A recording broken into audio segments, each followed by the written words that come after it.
Okay, I'm gonna have to pay more attention to the clock because I gotta do this one over. Uh, this one came out to 21 minutes and no, shouldn't have been that long. So, um, this is a video on the nervous system. Okay, more about how we think about the nervous system, how it's organized, um, or really how do we organize the nervous system so we can think about it and talk about it. So this slide right here talks about or shows you the central nervous system, the brain and spinal cord, and the peripheral nervous system, which is everything else. So um, surprisingly, well, not so surprisingly, this is a pretty accurate representation of what this system looks like if you could kind of take it out of your body and just see it all by its lonesome. Uh, and that's exactly what the body exhibit did. I don't know if any of you had a chance to see that when it came through Rochester a couple times over the last few years. But it's a process that takes every bodily system and basically plasticizes it. And what I mean by that, it turns it into plastic through a special process. And these are real human bodies that they do this to. And that in itself, and then take them on tour, that in itself has been controversial, but it looks really cool. One thing that you don't see here that you see in the exhibit is how small some of these parts of the nervous system are. Uh, so, nervous system, that's a term we use to refer to everything, okay? But then we break it down so we can, if somebody says central nervous system, you're talking about the brain and spinal cord. If you're talking about the peripheral nervous system, periphery, talking about arms, legs, hands, and so forth. So this is a really good chart to remember, and we kind of learn in hierarchies. All right, it's a good way to organize information. Our brain wants to naturally kind of do this. So we have the peripheral and the central. So as I mentioned in class, I believe the central there should be a line here as well. I guess there's a line here that kind of connects the two because they're not separate in that sense. I mean, they're all part of one system. Now, in the peripheral, we have two systems, the autonomic and the somatic. So you have to think about what happens inside my body that I don't have to think about. I don't have to think about breathing. I don't have to tell my heart to beat. Right? So if we had to do that, that would take up a lot of time and energy, and we wouldn't have anything else to do. So our brain communicates to the peripheral system and takes care of all that kind of stuff automatically. Autonomic. Now, I'm moving a mouse around now. I'm doing that voluntarily. Okay, we do a lot of voluntary movements. All right. I'm going to look over there. I put my hands in the air. We walk. We run. We do all these things voluntarily. So that system's called the somatic.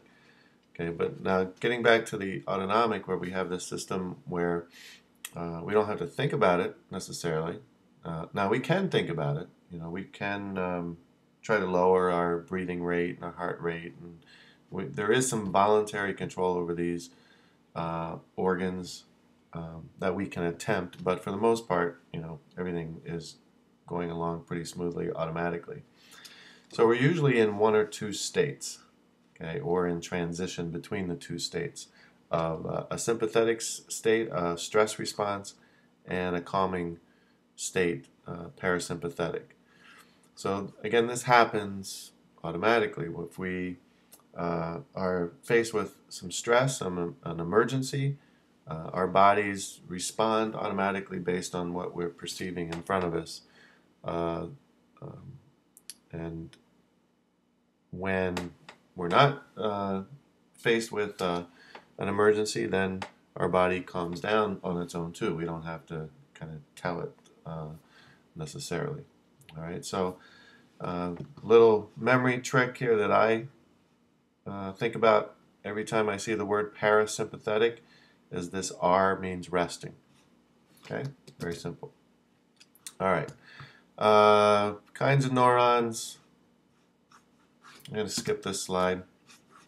All right, so somatic and autonomic nervous system.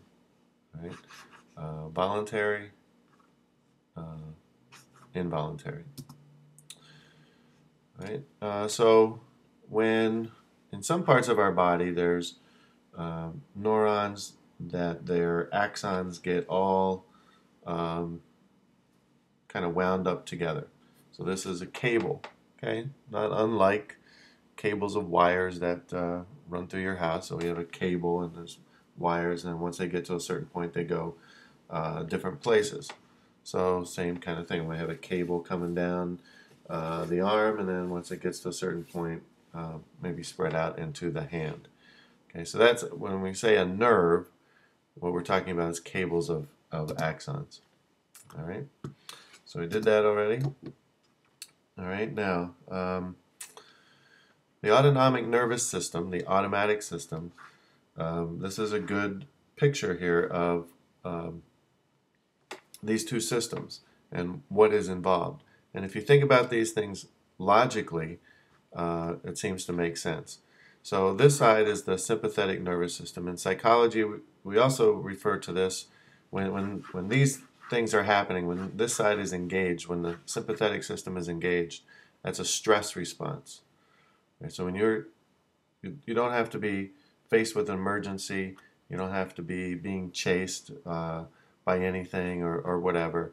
But if you're just experiencing stress, this sympathetic nervous system will be more engaged. And then it has issues with the immune system and some other things that we'll get to later in the year.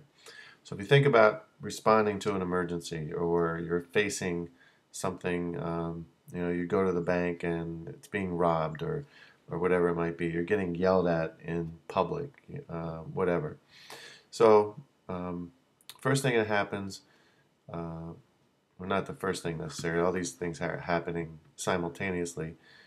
Dilating the pupil, so you can be more alert, takes in more light if you're in a dark situation.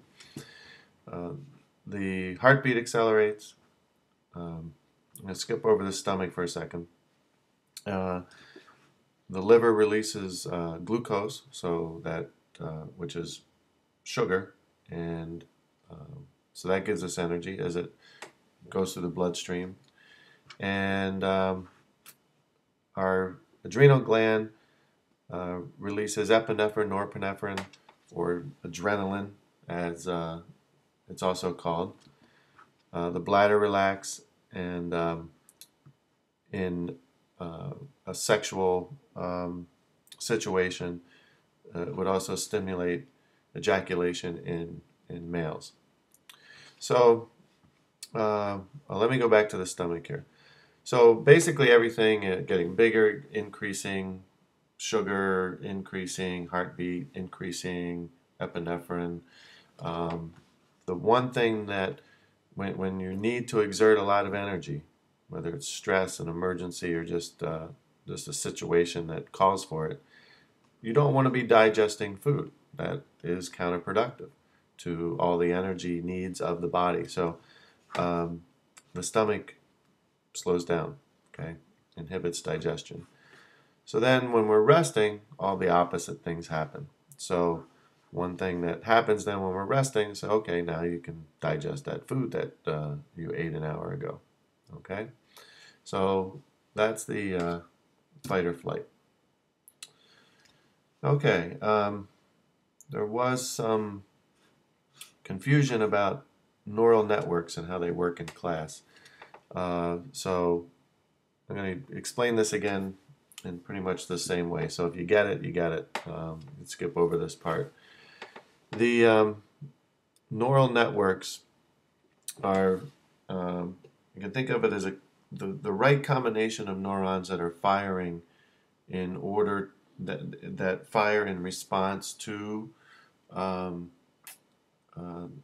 the outside world, and also um, a network of neurons that um, might fire when you do something. All right.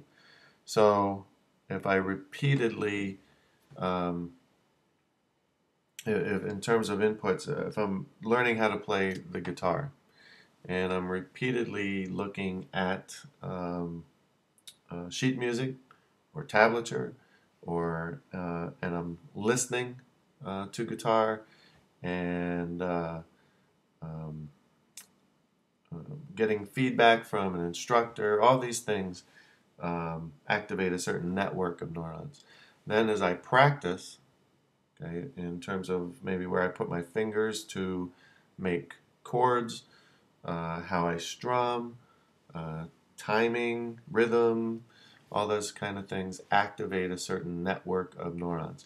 And you'll notice on this diagram that some connections are drawn to be thicker.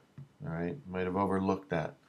So this connection is faster than this connection.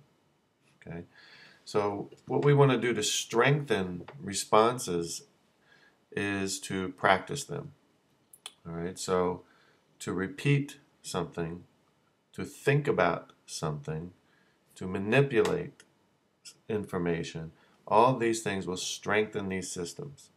Okay, so um, in order to learn psychology or anything else, you have to think about it. It's not just going to happen.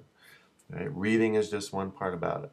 But if you can think about it in different contexts, you include more um, neurons, and you strengthen existing networks. Okay? Um, there's some more examples of that I could provide if you need. All right, finally then, reflexes have the question that kind of baffled people was if the information from the sensory neurons are going to the spinal cord, inner neurons are sending them to the brain, why do we remove our hand from a hot flame before the information gets to the brain? So the answer seems to be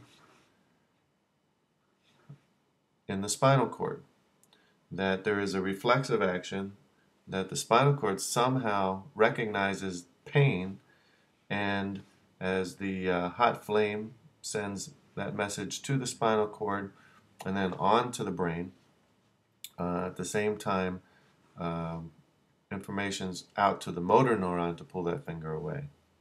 All right? So those are just some intricacies about the nervous system. All right, so the endocrine system will be another video.